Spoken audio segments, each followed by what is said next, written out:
Kata Nabi SAW, wahai Bilal, katakan kepadaku atau ceritakan kepadaku tentang amalan yang paling diharapkan pahalanya yang kamu lakukan dalam Islam.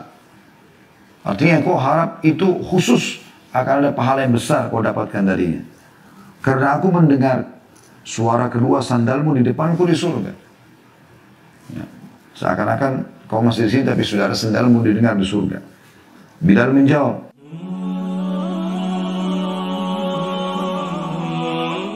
baik, kita akan masuk teman-teman dan kita akan tutup dengan ini pasal ke-13 ya.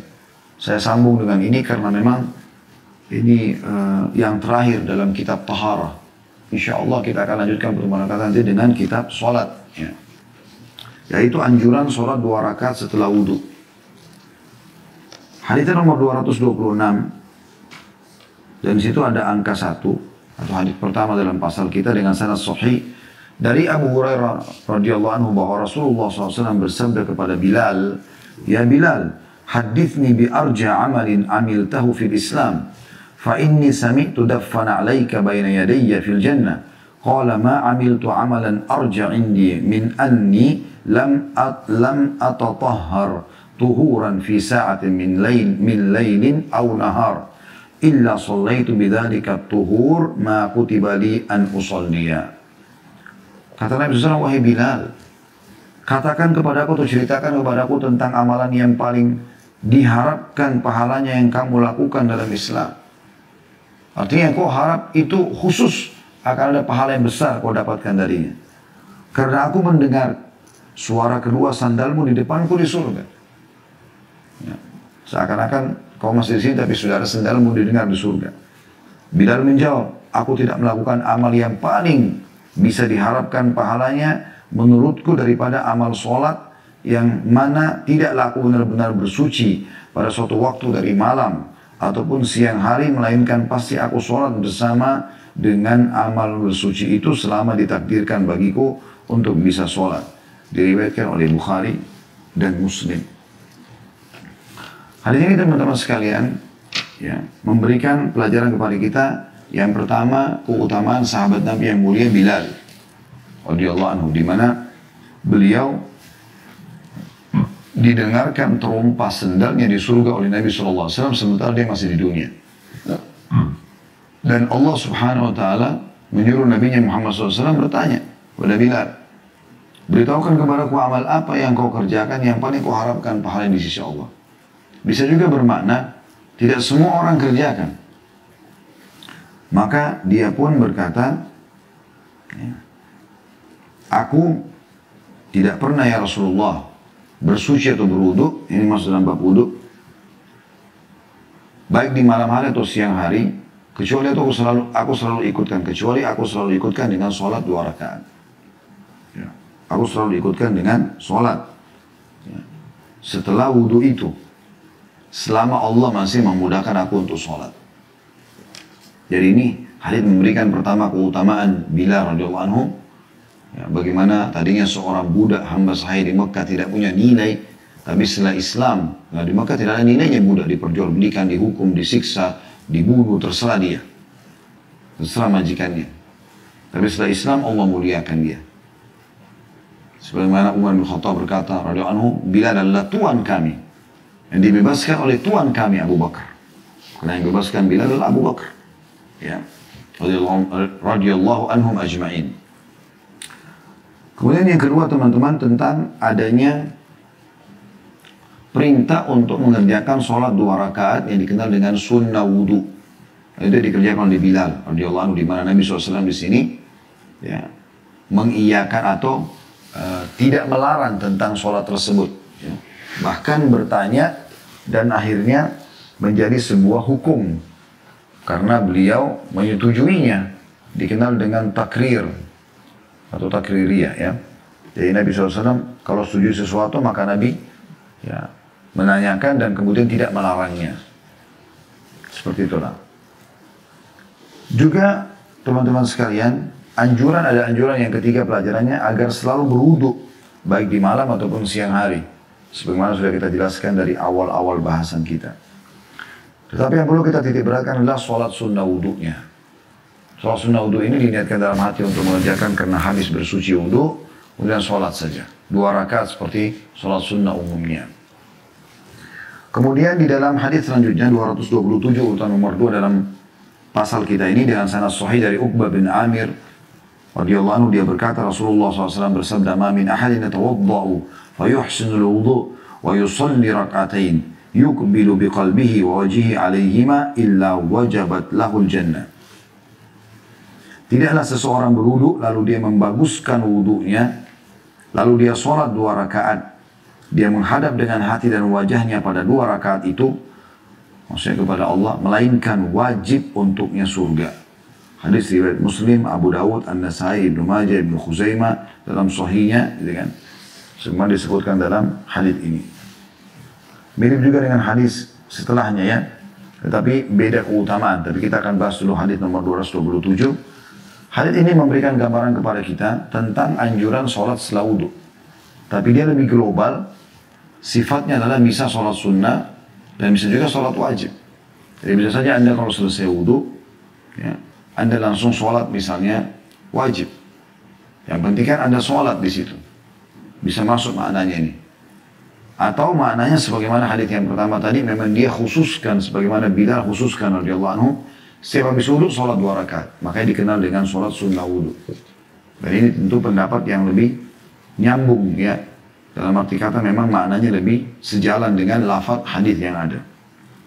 Dan di sini sekali lagi Bilal sendiri dijamin masuk surga karena sudah terdengar trompa sandalnya gara-gara sholat ini, ya, sholat sunnah 2 rakaat setelah wudu. Ini tentu ada hubungannya antara wudu sama sholat tersebut ya. Itu syaratnya, wudu dan sholat 2 rakaat setelahnya. Hadis yang kedua menekankan lagi illa wajabat lahul jannah. Kecuali kalau dia wudu, dia sempurnakan lalu kemudian dia sholat 2 rakaat, kecuali pasti wajib baginya mendapatkan surga. Artinya tidak ada keraguan lagi. Tentu pernah saya jelaskan juga teman-teman, saya ingatkan kembali, apapun yang dijanjikan oleh Nabi SAW dalam syariat kita, yang berhubungan dengan keutamaan seperti ini, tentu tidak berdiri sendiri. Ada hubungannya dengan yang lainnya. Misal, tentu ini akan berlaku bagi orang yang menjaga sholat wajibnya, yang tidak membatalkan syahadatnya. Ya, kan? Karena percuma saja dia wudu kemudian dia sholat sunnah tapi dia nggak sholat wajib, misal contoh. Jadi harus dihubungkan juga dengan apa yang telah Allah SWT wajibkan kepada para hambanya. Sehingga kalau wajib dia kerjakan dan dia tambahkan dengan ini, maka wajabat lahul jannah, dia akan mendapatkan atau diwajibkan dia mendapatkan surga. Hadis selanjutnya 228 urutan 3 dalam pasal kita, hadis Hasan Sahih dari Zaid bin Khalid Al-Juhani radhiyallahu anhu bahwa Rasulullah sallallahu alaihi wasallam bersabda, "Man tawadda'a fa ahsana al-wudu' thumma shalla rak'atain la yashu fihima ghufira lahu ma taqaddam min dhanbi." Dalam kurung semuanya min dhanbi ya, tapi ghufira lahu ma taqaddam. Barang siapa yang berwudu lalu dia membaguskan wudunya. Sudah kita jelaskan tadi makna membaguskan ya. Kemudian sholat 2 rakaat, di mana dia tidak lalai di dalamnya, khusyuk, konsentrasi, sempurnakan sholatnya. Kecuali akan diampuni dosa-dosanya yang telah lalu. Nah, ini juga sebenarnya sejalan maknanya ya. Orang akan masuk surga kalau dosanya diampuni kan gitu. Atau dosanya lebih sedikit daripada amal baiknya lebih banyak. Maka tidak bentrok antara keutamaan yang hadis 227 dia akan mendapatkan surga, dengan hadis ini diampuni dosanya yang telah lalu. Juga hadis nomor 229 urutan 4 dalam pasal kita ini dengan sanad sahih dari Humran, mantan hamba sahih Utsman bin Affan radhiyallahu anhu, annahu ra'a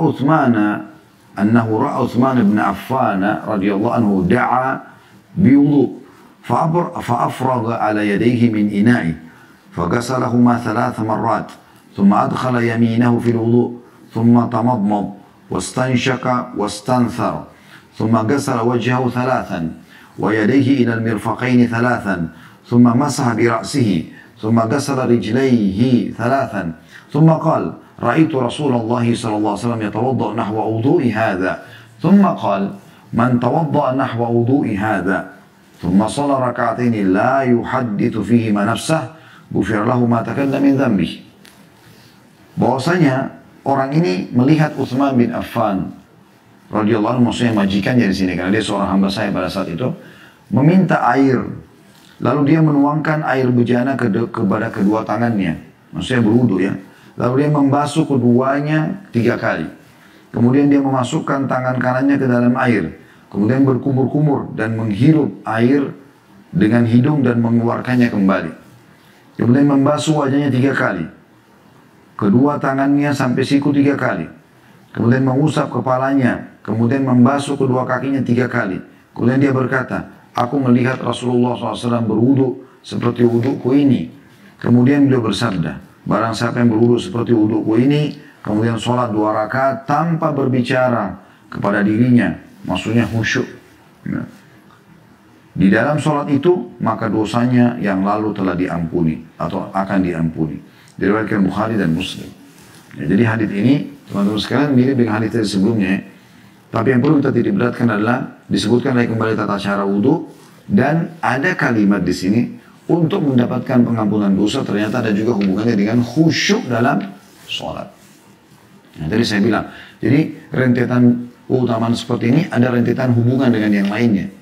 Jadi tidak mendapatkan keutamaan pengampunan dosa kalau dia wudhu, dia sholat asal jadi saja, nggak ada tumanina.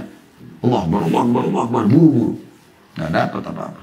Tapi kalau dia misal melakukan ya, setelah wudhu, kemudian dia dengan tenang baca 2 kalimat syahadat tadi dan doa kafaratul majlisnya, kemudian setelah itu mirip kafaratul majlis maksud saya. Kemudian setelah itu dia sholat 2 rakaat dengan penuh tumanina kehusyuan, maka dijamin masuk surga, diampuni dosanya. Kan gitu.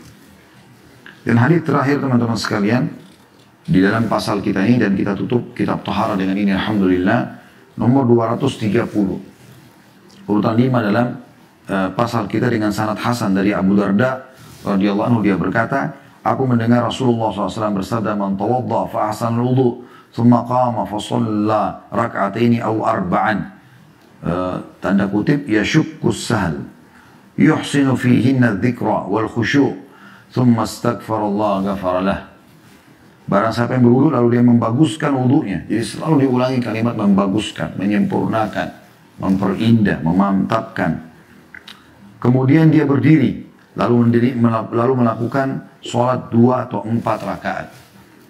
Di sini tanda kutip Sahal perawi hadis ragu, ya, apakah yang disampaikan itu 2 atau 4. Tapi kalau kita lihat riwayat-riwayat tadi sebelumnya, ya, disebutkan sholat secara umum. Dan kemungkinan besar adalah 2 rakaat. Kemudian dia membaguskan zikir dan khusyuknya, maksudnya bacaan sholatnya dan konsentrasinya dalam rakaat-rakaat tersebut.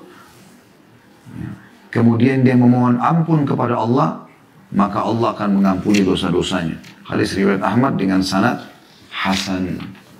Jadi hadis ini mirip dengan bahasan kita atau hadis yang sebelumnya, tapi ada tambahan saja. Kalau di sini diikuti dengan memohon ampun. Kalau tadi kan tanpa memohon ampun pun akan dibersihkan dosanya, ya, asal dia syahadat dan dia sholat. Tapi di sini ditambah dengan dia memohon ampun kepada Allah Subhanahu wa Ta'ala. Alhamdulillah, ini bahasan kita teman-teman sekalian, dan kita akan buka insya Allah pertanyaan sebentar lagi. Dan kita akan masuk, pertemuan akan datang dengan izin Allah Subhanahu wa Ta'ala di kitab sholat, di pasal pertamanya masalah anjuran untuk mengumandangkan azan dan keterangan tentang keutamaannya. Allahu a'lam.